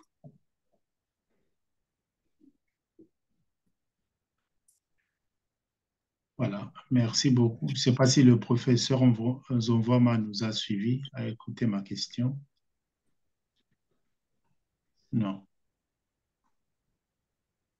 Oui, j'ai suivi le docteur Fariala depuis le complément d'information qu'il a donné et que j'ai réellement apprécié. J'ai même appris des choses, notamment que les dissections aortiques dans la population noire étaient plus de type B que de type A. C'est quelque chose que j'ignorais. Et pourquoi je l'ignore, tout le monde peut l'expliquer, c'est que je n'ai jamais opéré de dissection aortique dans mon propre pays. Donc, je ne connais pas l'épidémiologie totale de cette maladie-là. Je n'ai pour l'instant opéré que des blancs. Euh, mais voilà encore quelque chose, beaucoup de choses qu'on ne connaît pas, beaucoup de choses qu'on ne connaît pas de l'épidémiologie de notre propre pays. Combien de dissections on a par an, on ne sait pas, ainsi de suite. Voilà, en tout cas, je le remercie. Alors, il y a un confrère qui m'a posé la question sur ce que je fais. Ce n'est pas ce que je fais, mais ce que l'on fait. C'est que tous les chirurgiens cardiaques du monde font. Je vous avais dit, donc simplement pour essayer de nous aider dans la compréhension de ce que fait le chirurgien cardiaque, je vous ai dit tout à l'heure de quoi meurent les malades avec dissection aiguë de l'aorte, surtout l'aorte ascendante. Ils meurent de tamponnade, il meurt de rupture de l'aorte et il meurt d'insuffisance aortique. Après, il y a les causes d'infarctus. Donc, avec ces trois causes-là, si vous regardez bien, si vous réfléchissez bien, ces causes-là ont comme origine toute la aorte ascendante. Donc, le geste du chirurgien cardiaque consiste à changer l'aorte ascendante. Même si la dissection est panaortique et descend très très loin, croyez-moi, c'est le remplacement de l'aorte ascendante qui sauve la vie des malades. Si vous voulez en faire davantage, eh bien, vous allez signer beaucoup, eh bien, beaucoup de feuilles de décès. Donc, il faut changer l'aorte ascendante, simplement. Quand je dis simplement, bon, techniquement, c'est un peu plus compliqué, mais tout s'apprend et ce n'est qu'une question de technique. Euh, et on peut ajouter à cela le remplacement de la valve aortique. Parce qu'en effet, lorsque la valve est simplement décrochée et qu'elle est de belle qualité, elle est souple, ben, on peut rattacher, on fait un geste qu'on appelle la resuspension des commissures. On met deux points dans les commissures et la valve revient correcte. Mais dans un certain nombre de cas, comme l'a reprécisé le docteur Fariala, il y a des malades, euh, ça arrive chez des malades qui sont assez âgés et donc qui ont déjà des altérations de leur valve aortique par le processus de vieillissement. Là, vous vous retrouvez soit avec une valve calcifiée, avec un rétrécissement de l'aorte, ce qu'on appelle la maladie de Monquebert, soit c'est une variation anatomique, notamment c'est la bicuspidie. Dans ce cas-là, nous remplaçons et la valve et l'aorte ascendante. Alors, dans ce cas-là, on a deux façons de faire. Soit on peut remplacer de façon séparée, on remplace la valve et on remplace l'aorte ascendante, soit alors on peut le faire par une intervention qu'on appelle l'opération de Bentall, que l'on fait surtout dans ce qu'on appelle la maladie annulo-ectasiante. Donc, on a l'anneau de la valve aortique qui est élargi avec un anévrisme. C'est l'indication principale. Mais dans la dissection, il nous arrive de faire ça, c'est rare, ça prend du temps chez ces malades qui sont fragiles. On essaie d'éviter. Je n'en ai pas fait beaucoup. Effectivement, opérer les dissections aortiques, comme l'a si bien dit le docteur Fariala, ce sont des maladies qui sont rares. Dans un service qui fonctionne à plein débit, c'est une trentaine. Je pense que l'année dernière, nous en avions 33. Et en général, combien personnellement j'opère des dissections par an, vu que on est relativement nombreux. Le pic que j'ai fait personnellement, c'était 9. Et puis une année, j'avais fait 11, mais c'est exceptionnel. Mais en général, je reste autour de 5, 6. Ben voilà. Il y a des gens qui se sont amusés à essayer de voir sur quelle saison surviennent les plus de dissections. Oh, c'est très, très variable, hein. Les gens ont pensé que c'était l'hiver, c'était ceci, mais je pense que ça tient plutôt à quelque chose de farfelu parce que quelqu'un avait développé une théorie par rapport aux marées basses, aux marées hautes, par rapport à la pression atmosphérique. Mais bon, c'est fait une piste de recherche, mais qui s'est étiolée. Donc, c'est une maladie grave. Je suis arrivé chez moi il y a 5 minutes. Malheureusement, la réunion tire à sa fin, mais j'avais euh, sur mon ordinateur quelques schémas qui montrent comment on remplace euh, ces aortes-là, enfin, schéma pour voir la dissection et pour voir le remplacement de l'aorte. La question qui pourrait m'être posée alors, que devient le reste de l'aorte? Alors, il y a deux possibilités. Ce qu'on observe en général, c'est que le faux chenal se thrombose. Le faux chenal se thrombose et il y a une stabilité, les lésions restent comme cela, mais comme on ne sait pas, deuxième possibilité, c'est pourquoi le docteur Fariella, dans son intervention, avait dit il ne suffit pas de les opérer, ces malades-là, mais il faut les suivre au courant de leur vie. On assiste parfois à des évolutions anévrismales du restant de l'aorte. En ce moment-là, effectivement, au cas par cas, lorsqu'on se rend effectivement compte que la progression de l'évolution anévrismale euh, atteint ou dépasse 3 millimètres par an, on les opère pour ces aortes-là, soit directement, soit en montant une endoprothèse. Voilà. Merci beaucoup, professeur. Alors, docteur Kankou, le chatbox est plein d'éloges. Je ne peux pas tous les citer, mais il y a quand même une question. Bon, je ne sais pas pour vous, pour le professeur Nzou.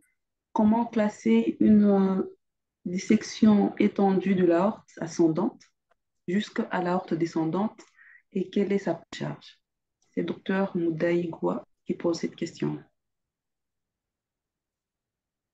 Ok, merci pour la question. J'ai vu comment classer une dissection étendue de l'aorte ascendante jusqu'à l'aorte descendante,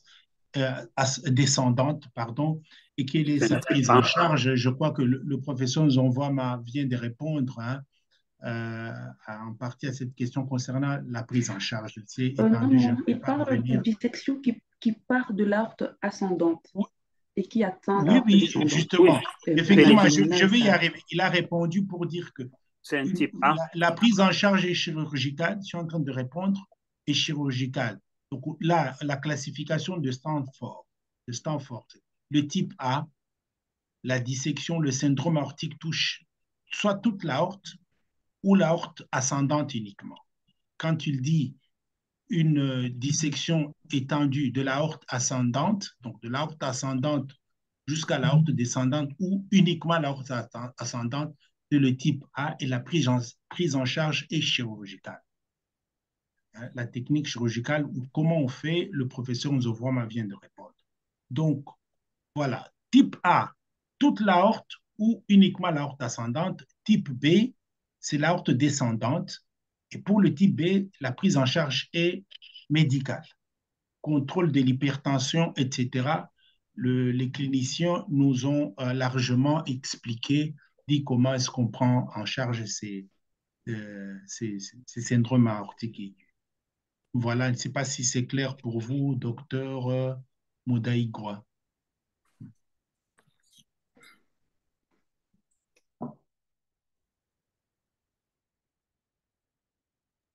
Excusez-moi, peut-être ajouter quelque chose, mais rien ajouter, mais plutôt insister. Effectivement, euh, référez-vous au principe, qu'est-ce qui tue les malades dans la dissection aortique? C'est l'aorte ascendante.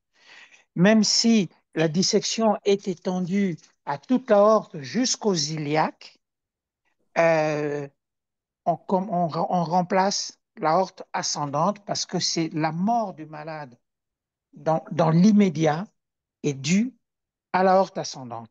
Ensuite, effectivement, c'est un suivi par le cardiologue avec le chirurgien cardiaque. Nous avons l'habitude pour les dissections de suivre nos malades. Ils viennent à une première consultation un mois après leur sortie d'hospitalisation. Ensuite, ils reviennent 6 mois avec un scanner et ensuite, on les voit euh, une fois par an et une fois par an pendant 10 ans. Pourquoi on s'arrête à 10 ans? Pourquoi on ne s'arrêterait pas à 15 ans?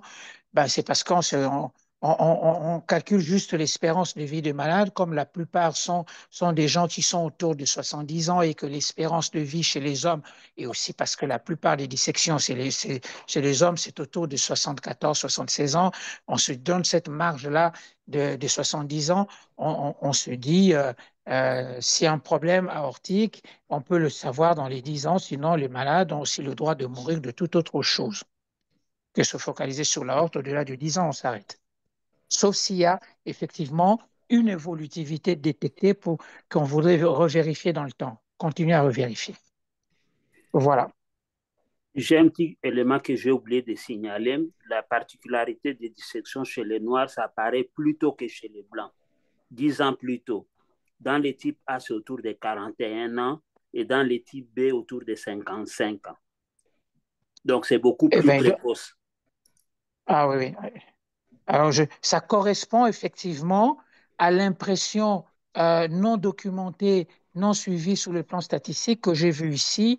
J'ai vu un patient il y a 6 mois, il a survécu au traitement médical de la dissection de la l'aorte ascendante. C'est un jeune de 40 ans hypertendu connu qui revenait d'une fête et qui, depuis une semaine, en avait marre de prendre son traitement antihypertenseur. C'est très curieux dans la mentalité. Il est hypertendu, on lui donne un traitement et on contrôle son hypertension artérielle. Lui considère qu'il est guéri et qu'il n'y a pas de raison de continuer à prendre ses médicaments. C'est une contrainte. Donc, il part à une fête et quand il revient de la fête, il fait un malaise avec perte de connaissance. Il se réveille spontanément, mais il se plaint de douleurs thoraciques. On l'amène dans un hôpital où consulter un neurochirurgien dont l'épouse est cardiologue. Ils habitent en France, donc l'épouse a pensé à la dissection. Et effectivement, c'était une dissection. On ne pouvait pas l'opérer au pays. Et tout ce qu'on a fait, c'est hospitalisation. C'est triste. Hospitalisation, traitement antihypertenseur, traitement de la douleur. On l'a hospitalisé pendant 3 semaines. Les choses sont rentrées dans l'ordre. Et donc, il attend. Il est en contact régulièrement avec moi. Dès que les conditions s'y prêteront, je l'opérerai et je lui changerai l'aorte ascendante. En tout cas, lui n'a pas d'atteinte de la valve aortique. En tout cas, moi, je remercie vraiment le docteur Fariala parce que ce type de données qui nous manquent. Même quand j'enseigne ce chapitre-là aux étudiants, malheureusement, les chiffres que je leur donne, ce sont les chiffres occidentaux. Je n'ai pas de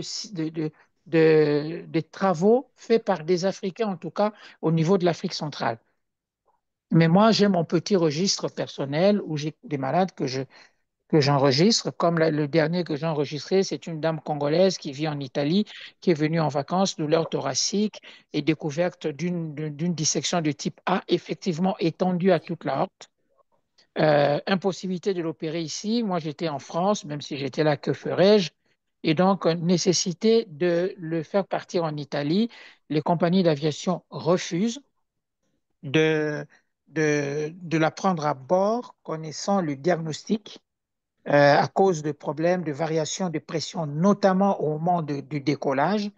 Et je dois l'avouer, finalement, l'équipe de Kinshasa qui l'a amené a jugé bon de partir sur une autre compagnie sans dire le diagnostic. C'est ainsi qu'elle est arrivée en Italie. Et dès le soir même de son arrivée en Italie, elle a pu être opérée. Voilà. Et aux dernières nouvelles, elle est sortie, elle est chez elle et ça va bien. Mais jeune aussi. Elle avait 58 ans ou 52 ans. Oui, moi, Merci beaucoup, j'aimerais poser professeur. une question à nos confrères qui travaillent à Kinshasa ou en Afrique, parce qu'on entend qu'il y a quand même des cas de dissection. Est-ce que vous pouvez nous citer quelques cas que vous avez diagnostiqués en tant que radiologue, en tant que Docteur clinicien? Est-ce Kankou, qu'il y a des... Oui, donc, si vous permettez, il y a une question en attente pour docteur Fariala depuis un moment. Est-ce qu'on peut d'abord lui donner la parole qu'il réagisse? Après, on continue avec les radiologues. Permettez? Allez-y, oui. Oui, il y a docteur Lufuto qui demande, y a-t-il un signe pathognomonique de la dissection aortique? Est-ce que les signes d'anémie en font partie? Est-ce que vous pouvez placer un mot sur la particularité chez les personnes âgées dans la démarche diagnostique? Il n'y a pas un seul signe, c'est-à-dire que tu dois avoir un haut degré de suspicion. Tu cherches d'abord les facteurs de risque. Il y a des facteurs de risque. Après, maintenant, tu vas aux signes cliniques pertinents qui vont t'aider pour essayer de suspecter ça. Les signes cliniques pertinents, c'est quoi? Donc, dans l'anamnèse, tu as une douleur thoracique, mais comme j'ai dit, tu as 10% qui n'ont pas de douleur thoracique. Tu peux avoir des douleurs abdominales avec des signes de mauvaise perfusion. Tu peux avoir quelqu'un qui a un trouble neurologique, comme il a fait un AVC, ou bien des pulsations qui disparaissent. Tu prends le pouls, il y a un pouls qui n'est pas présent, ou bien une différence de tension entre les deux bras. Différence de tension, ce n'est pas toujours dissection, parce que tu peux avoir aussi des sténoses sous-clavières, mais il faut y penser. Comme c'est quelque chose qui menace la vie, il vaut mieux poser un diagnostic par excès que dire non, c'est rien du tout. C'est tout ce qu'on doit avoir. C'est-à-dire, quand tu es aux urgences ou quoi, c'est éliminer ce qui menace la vie du patient. Une fois que tu as éliminé là, tu as le temps maintenant de réfléchir, chercher autre chose. Et c'est comme ça ici qu'on apprend les médecins des familles au Canada ou quoi. Donc, ils apprennent par les cas, ils n'ont pas de théorie. Au Congo, vous les dépassez de loin. Mais on leur a appris à dire, OK, tu as tel problème, tu vas éliminer d'abord ça qui menace la vie. Une fois que tu as éliminé ça, le reste, tu as le temps de réfléchir. Et je pense que c'est beaucoup plus pratique. Parce que ton anémie ou quoi, que si tu attends l'hémoglobine ou quoi, le patient, il a saigné et compagnie, ce n'est pas ce que tu vas chercher. Donc, tu es un peu tard. Donc, dans les prises de sang, ce que tu vas chercher, c'est que tu cherches des signes d'atteinte multisystémique, défense multisystémique. Ça signifie si tu as des dissections, tu as des enzymes hépatiques élevées, tu as une atteinte rénale. Donc, ça, c'est des éléments qui te disent qu'il y a un problème. Habituellement, les D-dimères sont élevés, mais D-dimères, c'est quelqu'un qui est à la maison, pas quelqu'un qui est à l'hôpital ou bien une femme enceinte. Et les D-dimères, ça ne vaut rien si tu les prends 24 heures plus tard. Comme j'ai dit, le diagnostic initialement, on passe à côté 30% des cas et souvent, 25% des cas, le diagnostic est posé après 24 heures. Donc, au plus tôt on intervient, mieux ça vaut.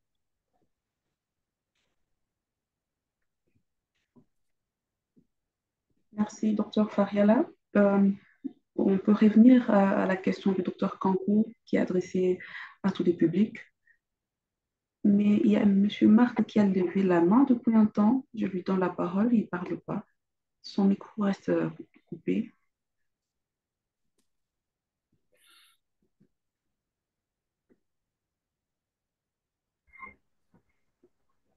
Oui, je voudrais poser une question à Dr Fariala.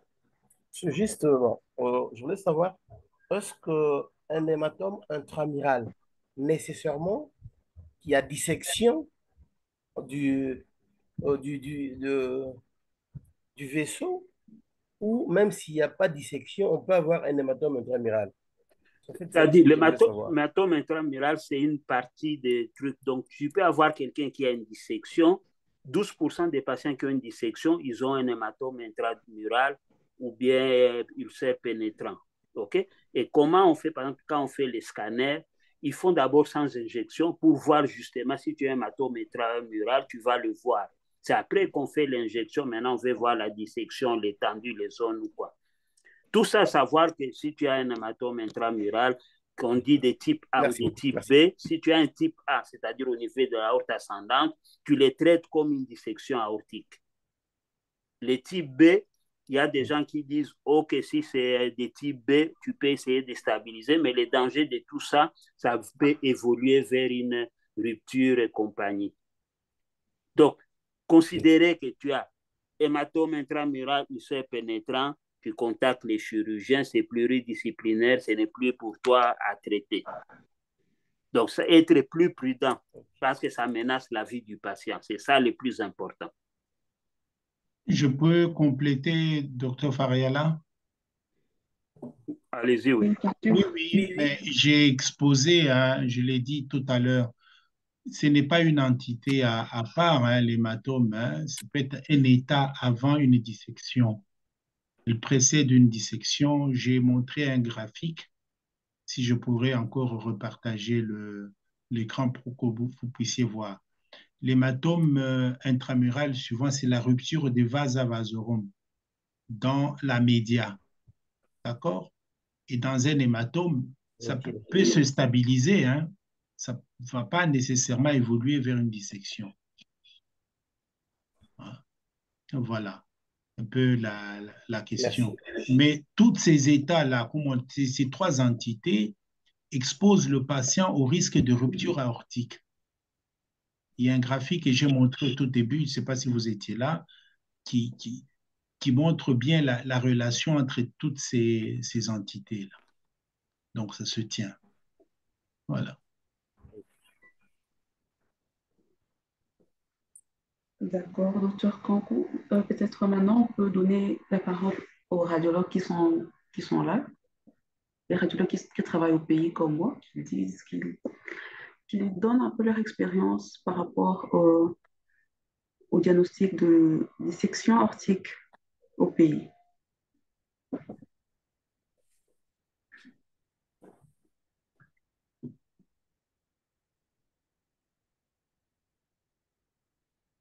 L'auditoire est silencieux. Et vous-même, docteur Matabaro, est-ce que vous en avez déjà eu dans votre expérience à Bukavu? Oui, oui. Depuis 2019, j'en ai vu particulièrement quelques-uns, mais on tombe surtout sur des hématomes intramuraux chroniques. Mais des dissections à proprement parler, avec vrai et faux chénal circulant, j'en ai déjà vu ça, entre 5 et 10 depuis que je suis rentrée. Alors, Et qu'est-ce qu'ils sur sont bien? place, comment Qu'est-ce est-ce qu'on les prend en charge chez vous? Est-ce que vous avez un chirurgien vasculaire? Je ne pense pas. Ah, c'est ce que j'allais dire. Malheureusement, nous n'avons pas de chirurgiens vasculaires. Ceux qui sont nantis, ben, on les transfère dans des pays à côté, Nairobi, peut-être plus loin. Mais ceux qui sont les pauvres, ils sont en hospitalisation, comme le professeur Nzovoa m'a dit. Et voilà, c'est dommage. Voilà, donc moi personnellement, j'ai choisi de présenter de faire cet exposé le plus simplement possible pour que ceux qui n'ont pas l'habitude, même les médecins qui ont l'expérience ou n'importe qui, puissent au moins avoir les outils, les moyens de pouvoir reconnaître et poser rapidement ce diagnostic. C'est une urgence vitale. Le chirurgien et le clinicien cardiologue viennent de nous le dire et d'insister là-dessus. S'il n'y a pas de diagnostic précis, alors on met en danger la vie des patients. Si on s'égare, nous, c'est juste un épanchement où je n'ai rien vu, on décrit autre chose, on met la vie des patients en danger. Les outils dont nous disposons, en tout cas, nous permettent de poser un diagnostic de certitude. On ne doit pas hésiter. On doit savoir le dire et la sémiologie est très importante. Ce que je viens d'exposer, je peux dire c'est 10% ou même 20% à des connaissances. Le reste, c'est à chacun d'aller se documenter, d'aller lire le livre, d'insister pour que, une fois qu'on se trouvera devant une situation comme celle-ci, de syndrome aortique aigu, qu'on soit en mesure d'aider les cliniciens, de dire, voilà, c'est un anévrisme, c'est un hématome, c'est un ulcère. Voilà, dépêchez-vous, venez prendre le patient en charge. À ce moment-là, nous montrons notre utilité. Il ne faut pas qu'à un moment donné, les cliniciens ou le chirurgien soient le seul à faire et opérer et relire les scanners ou les IRM qui sont réalisés parce qu'en amont, il n'y a personne qui fait correctement son boulot. Oui. Puisque nous avons encore quelques minutes, docteur Kankou, ces commentaires me ramènent au premier cas que vous avez présenté. Vous m'entendez, docteur? Oui, j'écoute, j'entends. Oui. À propos du premier cas, vous avez d'abord commencé par nous montrer une radiographie simple du thorax, alors que nous sommes en train d'insister, de dire que en présence d'une douleur thoracique aiguë, commencez par le scanner. L'IRM, c'est pour le suivi. Alors, je me demande si un clinicien urgentiste vient dans les services d'imagerie avec un patient qui présente une douleur thoracique aiguë, on va perdre le temps à faire une radio ou on passe directement au scanner protocole aorte. Non, non, on ne perd pas. Je crois que on peut toujours tirer une information sur n'importe quelle imagerie, tout ce qu'on fait. Si vraiment on sait ce qu'on cherche, hein. En radiologie, on dit on ne trouve que ce que l'on cherche et l'on ne cherche que ce que l'on connaît, n'est-ce pas? Donc, si vous soupçonnez des morceaux, c'est cliché, je regarde, cliché de face, je dois voir le bouton aortique et l'aorte, le bord gauche de l'aorte, de face. Si vous ne voyez pas le bouton aortique et que le bord gauche de l'aorte est effacé, vous vous dites il y a un problème. Il y a peut-être une rupture qui est contenue. Et vous mesurez, j'ai donné la mesure, plus de 8 cm. Ce sont des éléments qui peuvent vous orienter vers quelque chose sans être certain. Maintenant, il faut une imagerie beaucoup plus précise. L'imagerie en coupe et l'imagerie de choix, la technique de choix, c'est le scanner. À défaut du scanner, si vous avez un bon clinicien qui sait faire les échographies transthoraciques, voilà, vous orientez le patient là-bas.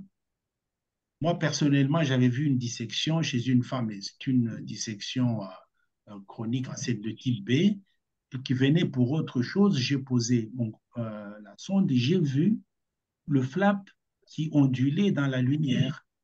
J'avais peur, heureusement, que la patiente avait tout son dossier. J'ai compris qu'elle avait fait une dissection au cours d'une grossesse, etc.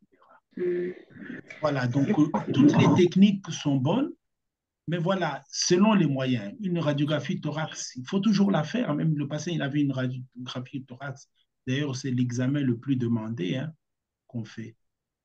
Vous pouvez toujours tirer une information là-dessus. Voilà. Oui, le professeur Nzomvoama demande la parole. Professeur, vous pouvez intervenir.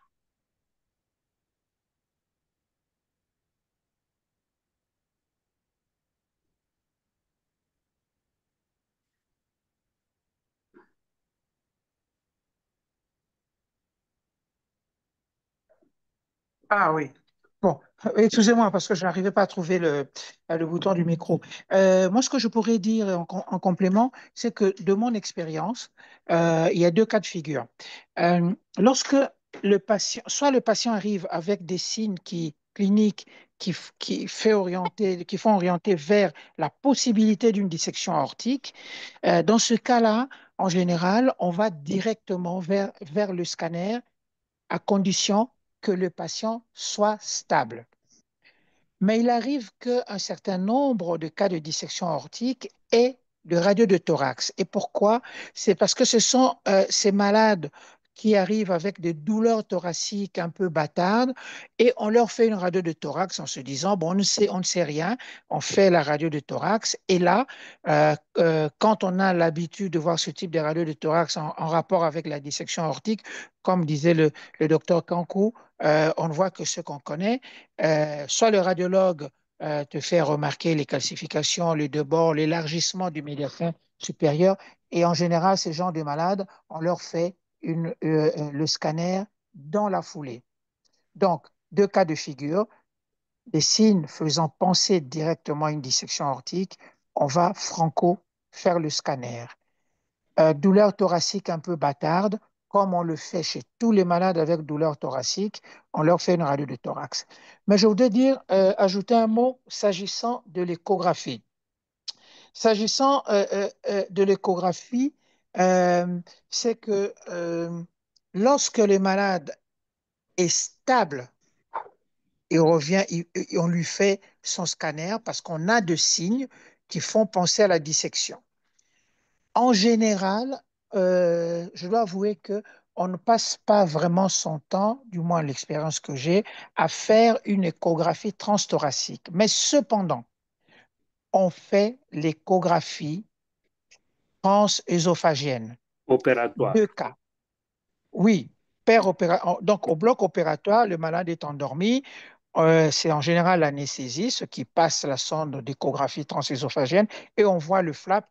J'ai vu d'ailleurs une belle image présentée par le docteur Kanko. On voit le flap intimal qui bat comme ça, comme un drapeau dans la lumière aortique. Euh, et l'autre cas, c'est que le malade est instable, on ne peut pas l'amener en imagerie pour faire le scanner. On l'amène directement au bloc opératoire et on fait le scanner et on opère simplement à la découverte de ce flap intimal qui flotte dans la lumière de l'aorte. Cela suffit à ouvrir le patient et à l'opérer. Et en général, ce genre de cas d'instabilité et désespéré, euh, heureusement, il n'y en a pas beaucoup. Je pense de mon expérience, à peu près autour de 10%, ce sont des cas extrêmement graves. Et pourquoi les malades sont instables?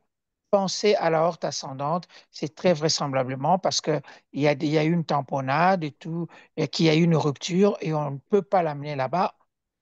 On fait l'échographie transœsophagienne. Et croyez-moi, on n'attend pas l'échographie transœsophagienne, on badigeonne le champ opératoire, on met déjà les champs et souvent on voit d'ailleurs le flap intimal, donc le geste continue.